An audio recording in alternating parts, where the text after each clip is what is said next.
The men of Udenta marched to the king's palace to ask him to revoke the law. They came in the middle of the day with their eyes red from sleepless nights. They gathered before the king and told him they could not continue living this way. They had tried everything, but life without their women was incomplete. The women had brought order to their homes and color to their days.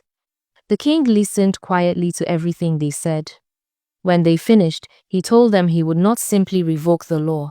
They had to go to the women's village themselves and ask their wives to return. If the women agreed to reunite, then the law would end. If the women refused, the separation would continue. Some of the men protested immediately. Going to beg the women would make them lose respect. It would make the women think they had won. The men wanted the king to just remove the law and force everyone back together. But the king refused. The men left the palace angry and confused. They argued among themselves for days. They could not continue like this. Their children were suffering. Their lives had become unbearable. So they marched to the women's village. When they reached the women's side, they stood women and admitted the truth. They could not live without them. They had been wrong to treat the women as worthless. They understood now how much the women had done to keep their families and village alive. They asked the women to come back. The women looked at each other. They had waited for this moment. It was not easy, but they had survived.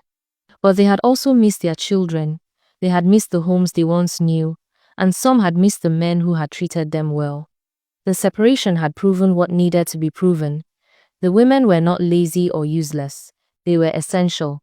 The men finally understood this truth. The women agreed to return. The news reached the king and he revoked the law that same day.